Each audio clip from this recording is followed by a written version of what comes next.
اعوذ باللہ من الشیطان الرجیم بسم اللہ الرحمن الرحیم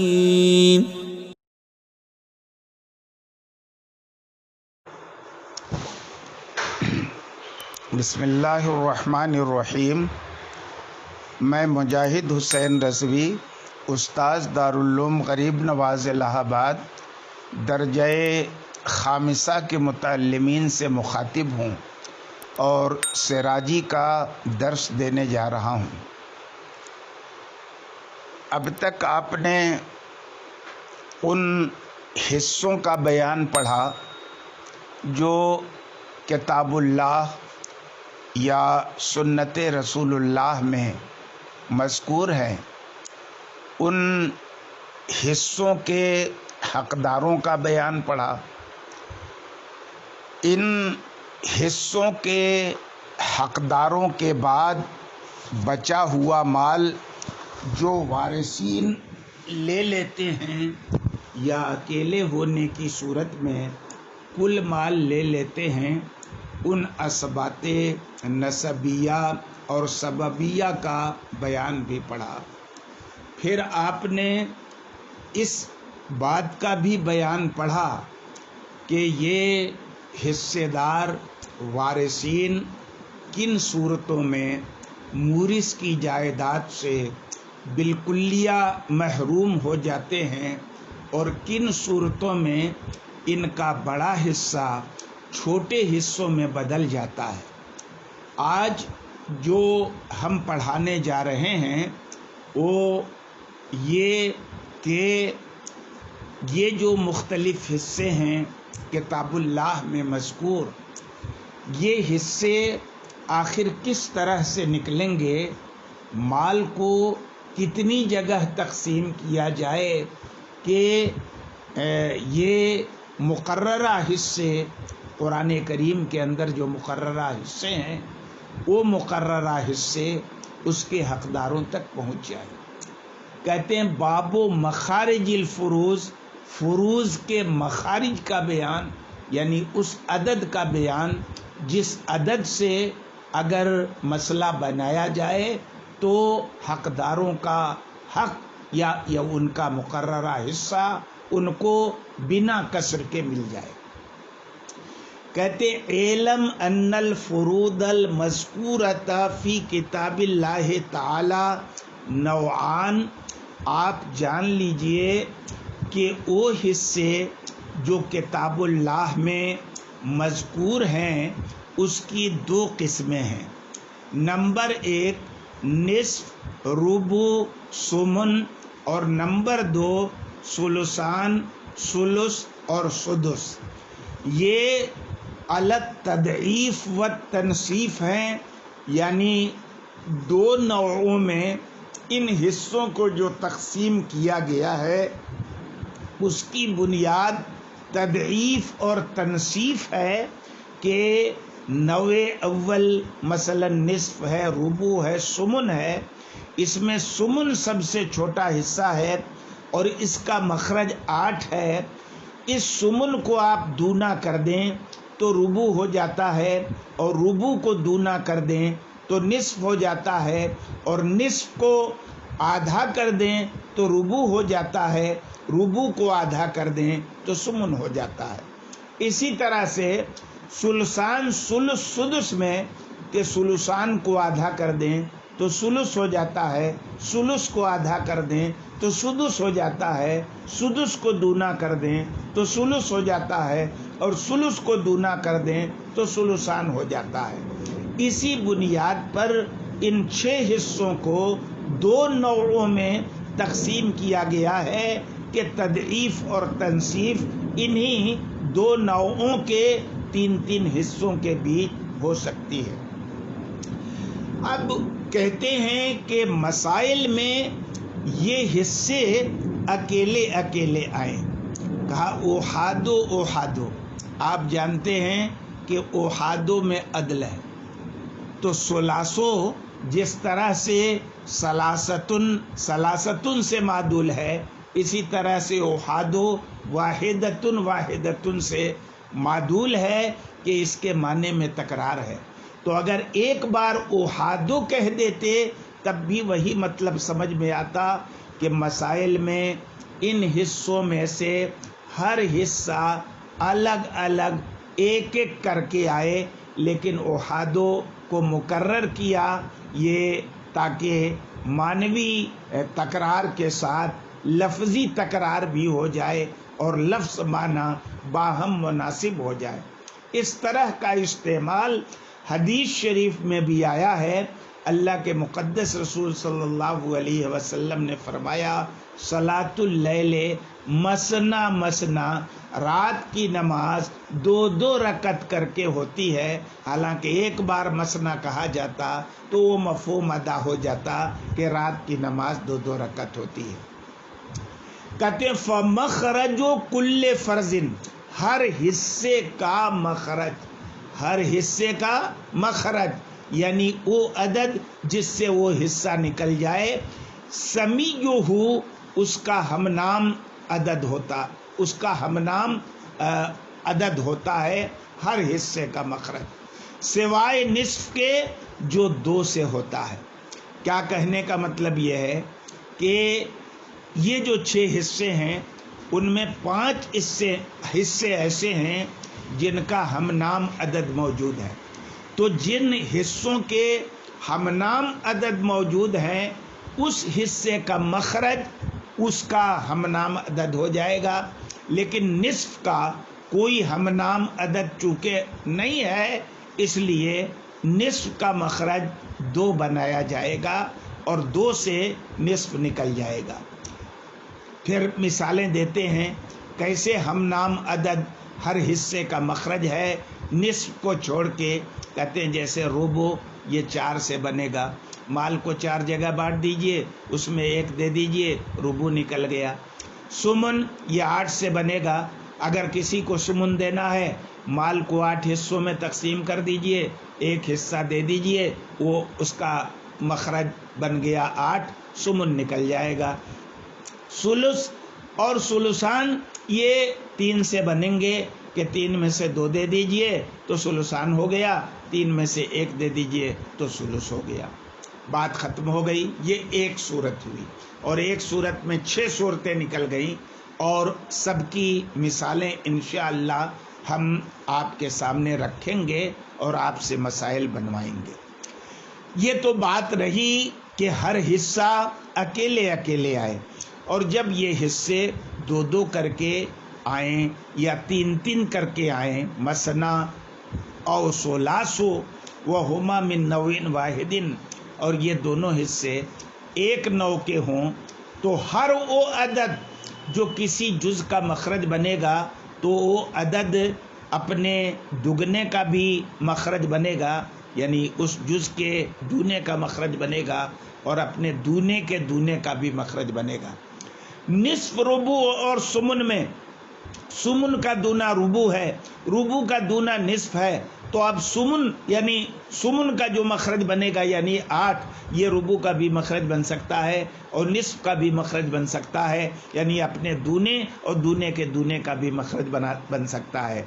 8 سے اگر آپ مال کو تقسیم کریں گے تو اس میں 8واں حصہ 1 نکل جائے گا، چوتھائی حصہ 2 نکل جائے گا اور آدھا حصہ 4 نکل جائے گا. اور جیسے کہ 6 ہے یہ سدس کا مخرج ہے. اگر 6 سے آپ نے مسئلے کی تصحیح کی اور 6 سے مسئلہ بنایا تو 6 سے جیسے چھٹا حصہ نکلے گا 6 میں سے 1، ویسی چھٹے کا دونا یعنی ثلث نکل جائے گا کہ 6 میں سے 2 ثلث ہو گیا. اور اسی طرح سے ثلثان بھی نکل جائے گا 6 سے، 6 میں سے 4 دے دیجئے تو ثلثان ہو جائے گا. تو کہتے ہیں 6 جو سدس کا مخرج ہے یہ اپنے دونے کا بھی مخرج ہے یعنی ثلث کا، اور دونے کے دونے کا بھی مخرج ہے یعنی ثلثان کا. اور جب نصف اول کا یعنی نوع اول کا نصف ثانی یعنی ثلثان ثلث سدس کے کل سے یا بعض سے خالی ثلث سے، خالی ثلثان سے، خالی سدس سے، یا دو کے مجموعے سے، فَهُوَ مِن سِتَّةٍ، تب یہ مسئلہ جو ہے 6 سے بنے گا۔ اور جب ربع ثانی کے، 9 ثانی کے، یعنی ثلثان ثلث سدس کے کل سے مل جائے یا بعض سے مل جائے تو 12 سے بنے گا۔ اور جب سمن ثانی کے کل سے، 9 ثانی کے کل سے یا اس کے بعد سے مل جائے تو 24 سے مسئلہ بنے گا۔ یہ ساری صورتیں آ گئیں، اور ہر صورت کی مثال ہے جو لگ بھگ 3 درجن کے تعداد میں پہنچے گی۔ اور آئندہ ہم آپ سے مسئلے بنوائیں گے۔ مسئلے بنانے سے پہلے اصحاب فروض کے جو مقررہ فرائض ہیں اور وہ حصے ان کے جن حالتوں میں ملتے ہیں، جن حالتوں میں وہ محروم ہوتے ہیں، پھر اسبات نسبیہ کا تفصیلی بیان، ان کے مابین ترتیب اسبات سببیہ کا تفصیلی بیان، پھر ان کے مابین ترتیب وراثت سے روکنے والی کون سی چیزیں ہیں، بالکلیہ وراثت سے محروم کب ہوتا ہے وارث، اور بطور جزئیت یعنی بڑا حصہ نہ مل کے چھوٹا حصہ کب ملتا ہے کسی وارث کو۔ یہ ساری صورتیں آپ اپنے ذہن میں مستحضر کر لیں گے، تبھی مسئلہ بنانے میں آپ کی کو سہولت ہوگی۔ کل سے ہم انشاءاللہ یہ اجمالی طور پر حصوں کے جو مخارج کا بیان کیا گیا ہے، اتنی صورتیں بطور مثال لکھوا دیں گے کہ اس صورت سے باہر آپ کی زندگی میں وراثت کا کوئی مسئلہ آئے گا ہی نہیں، اگر غور کر کے اور محنت کر کے وہ سارے مسائل بن جائیں گے، پھر مسئلہ بنانے میں آپ کو کبھی کوئی دقت پیش نہیں آئے گی۔ آج کے سبق میں اتنا ہی، کل انشاءاللہ باقی۔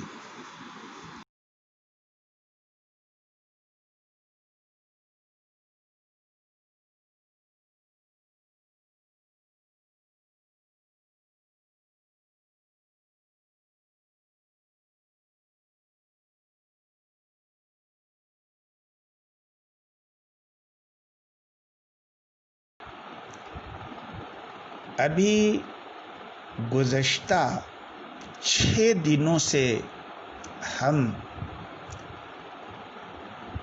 آپ کو اس بات کی مشق کرا رہے تھے کہ مختلف صورتوں میں مسئلہ کس عدد سے بنایا جائے کہ تمام اصحاب فرائض کے حصے بغیر کسی کسر کے بٹ جائیں، مگر کبھی ایسا ہوتا ہے کہ جو اصول ہے حصہ نکالنے کا، اصحاب فرائض کے حصہ نکالنے کا جو اصول ہے، اس اصول کے مطابق آپ نے مسئلے کی تخریج کر دی۔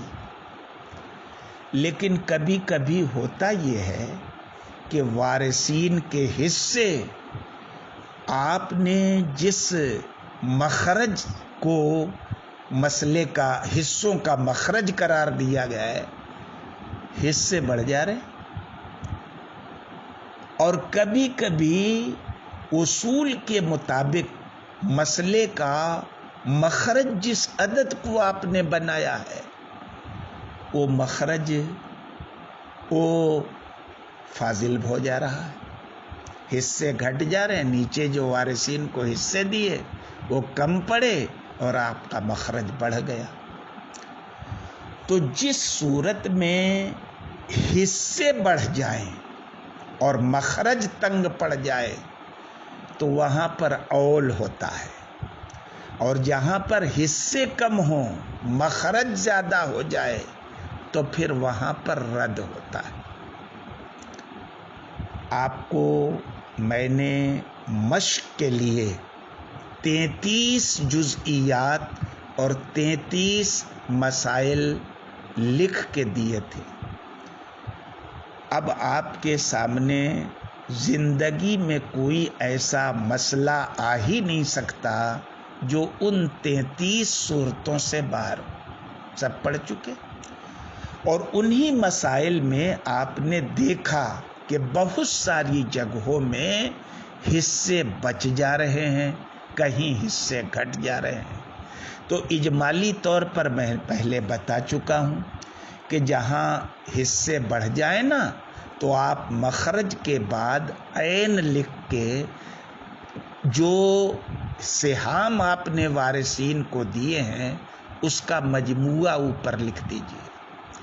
اور جہاں پر مخرج حصوں سے بڑھ جا رہا ہے تو وہاں پر باقی لکھ دیجیے، کیونکہ یہ رد کا مسئلہ ہے اور رد کا مسئلہ ابھی آپ نے پڑھا نہیں ہے. آگے جب پڑھیں گے تب پتہ چلے گا کہ حصوں کے مخرج سے کم ہو جانے کی صورت میں بچا ہوا حصہ اصحاب فرائض پر رد کیسے کیا جاتا ہے اور کن پر کیا جاتا ہے، کن پر نہیں کیا جاتا ہے. اب جب آپ اتنا سمجھ چکے تو اب عبارت سمجھ لیجئے. باب الاول، یہ اول کا بیان ہے. پریکٹیکلی عملی طور پر آپ اول سمجھ چکے ہیں کہ جہاں جہاں یہ سہام بڑھے ہیں مخرج کے اوپر آپ نے عین کے بعد اول کا، عین جو اول کا نشان ہے اس کے بعد مخرج میں اضافہ کر دیا ہے. اب اصطلاحی تعریف سن لیجئے کہ الاول ان یزاد علی المخرج من اجزائی. اول یہ ہے کہ مخرج کے اوپر مخرج کے اجزاء میں سے کسی جز کا اضافہ کر دیا جائے. یہ کب ہوتا ہے اول؟ اذا ضاق عن فرض، جب حصے سے مخرج تنگ پڑ جائے تب ایسا ہوتا ہے کہ آپ کو اضافہ کرنا پڑتا ہے مخرج پر، ہے نا. کیا اضافہ کرنا؟ مخرج کے اجزاء میں سے کسی جز کا. مثلا ایک بات میں آپ کے سامنے پیش کروں، اسی سے سمجھ میں آ جائے گا. 6 ہے، کہیں 6 کا اول آپ نے 7 سے کیا، کہیں 8 سے کیا، کہیں 9 سے کیا، کہیں 10 سے کیا. تو 6 کا اول جہاں 7 سے کیا ہے تو گویا کہ سدس کے 1 جز کا اضافہ کیا. 1 سدس کا، 1 سدس 1 ہوتا ہے، 7 ہو گیا. اور جہاں پر آپ نے 6 کا اول 8 سے کیا ہے، 6 کا جو 1 جز 2 ثلث ہے اس کا اضافہ کر دیا. اور جب آپ نے 9 کا اضافہ کیا ہے تو سدس کا جو 1 جز نصف ہے یعنی 3 اس کا اضافہ کر دیا. اور جب آپ نے 6 کا اول 10 سے کیا ہے، 4 بڑھایا ہے، تو گویا کہ 6 کا ثلثان جو 1 جز ہے یہ 4 کا اضافہ کر دیا. تو 1 جز کا، کسی بھی جز کا، اجزاء کا، 1 جز کا کئی اجزاء کا اضافہ کر دیا جائے تو یہ اول کا ہوتا ہے. اب تھوڑی تفصیل آپ سن لیں کہ مجموعہ مخارج 7 ہیں، یہ بھی بتانے کی ضرورت نہیں. 33 مثالوں میں آپ گن کے دیکھ لیجئے کہ 7 کون کون مخارج ہیں. کہتے ہیں 7 میں سے 4 میں اول نہیں ہوتا. 7 میں سے 4 مخارج ایسے ہیں جس میں اول نہیں ہوتا. وہ کیا کیا ہیں؟ نمبر 1 اسنان. مسئلے میں اکیلے نصف ہو تو کیسے مسئلہ بنتا ہے؟ 2 سے. اس میں اول کہیں پڑھا آپ نے کہ 2 کا اول 3 سے ہو، 4 سے ہو، 5 سے ہو؟ نہیں. ثلاثہ، 3 سے جہاں بھی مسئلہ بنے گا اس میں اول نہیں ہوگا. 4 5 6 کچھ نہیں بڑھے گا اس میں. 4 سے جہاں بھی مسئلہ بنا ہے دیکھ لیجئے آپ 33 مثالیں، کہیں بھی 4 میں آپ کو اول نہیں ملے گا. ثمانیہ 8 ہے، 8 کا اول کہیں نہیں ملے گا. تو یہ 4 حصے اسنان، ثلاثہ، اربعہ، ثمانیہ، ان میں اول نہیں ہوتا ہے. باقی رہ گئے 3 مخارج، ان میں اول ہوتا ہے. 6 کا اول 10 تک ہوتا ہے، وترن بھی شفعن بھی، یعنی طاق بھی جفت بھی. 6 کا اول 7 کیا تو طاق، 6 کا اول 8 کیا تو جفت شفع، اور 9 کیا تو وتر، پھر 10 کیا تو شفع. تو وطرن شفعن 10 تک ہوتا ہے۔ اس کی مثال ہمیں یہاں بتانے کی ضرورت نہیں ہے، آپ 33 مثالوں میں دیکھیے، مثالیں مل جائیں گی۔ اور دوسرا مخرج جس میں اول ہوتا ہے وہ 12 ہے۔ یہ 12 کا اول کہاں تک ہوتا ہے؟ 17 تک ہوتا ہے، لیکن خالی وطرن ہوگا، شفعن نہیں ہوگا۔ 12 کا اول 13 ہوگا، 14 نہیں ہوگا، کیونکہ یہ وطر نہیں شفع ہے۔ پھر 12 کا اول 15 ہوگا، 16 نہیں ہوگا، کیونکہ 16 وطر نہیں شفع ہے۔ 12 کا اول 17 ہوگا، 16 نہیں ہوگا۔ تو 17 تک ہوتا ہے، صرف وطرن شفعن نہیں۔ 12 کا اول 14 16 نہیں ہوگا، 13 15 17 ہوگا۔ رہ گیا 24 کا اول، تو 27 سے ہوتا ہے ایک اول فقط، جیسا کہ مسئلہ منبریہ ہے کہ نہیں؟ مسئلہ منبریہ کیا ہے؟ مسئلہ منبریہ یہ ہے کہ مرنے والا مرا، اس نے ایک بیوی چھوڑی، 2 بیٹیاں چھوڑی اور ماں باپ چھوڑے، ہے نا؟ ماں باپ چھوڑے، تو مسئلہ کیسے ملے گا؟ یہاں آپ سمجھ رہے ہیں، یہ بنا چکے ہیں آپ 33 مسئلوں میں ایک مسئلہ یہ بھی ہے۔ یہاں بیوی کا سمن ہے، کیونکہ شوہر کی اولاد موجود ہے۔ اب کا سدس ہے، شوہر کی اولاد موجود ہے۔ کا سدس ہے، شوہر کی اولاد موجود ہے۔ تو سمن یہاں ٹکرا رہا ہے نوع ثانی کے 2 طرح کے حصوں سے، ثلثان سے اور سدس سے۔ تو مسئلہ اصول کے مطابق 24 سے بنا، اور 3 8 24، عورت کو 3 مل گئے، اور 8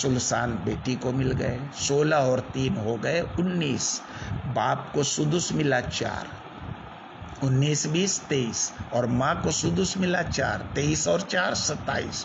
24 سے آپ نے مسئلہ بنایا تھا، اس مسئلے کا مخرج 24 تھا، لیکن چونکہ حصے 3 بڑھ گئے تو اب 24 کا اول 27 سے ہو جائے گا۔ کہتے ہیں وَلَا يُزَادُ عَلَى هَذَا، اور 24 کا اول 27 سے زیادہ نہیں ہوتا، 27 پر اضافہ نہیں ہوتا 24 کے اول کا۔ ہاں، مگر ابن مسعود رضی اللہ تعالیٰ عنہ کے نزدیک، کیونکہ ان کے نزدیک 24 کا اول 31 تک ہوتا ہے۔ اس کی بھی مثال میں نہیں دوں گا، 33 مثالوں میں آخری آپ 6-7 مثالوں کو دیکھ لیجئے، آپ کو سمجھ میں آ جائے گا کہ سیدنا عبداللہ ابن مسعود رضی اللہ تعالیٰ عنہ کے نزدیک کس بنیاد پر اور کس صورت میں 24 کا اول 31 سے ہوا ہے۔ آج کے سبق میں اتنا ہی، کل انشاءاللہ باقی۔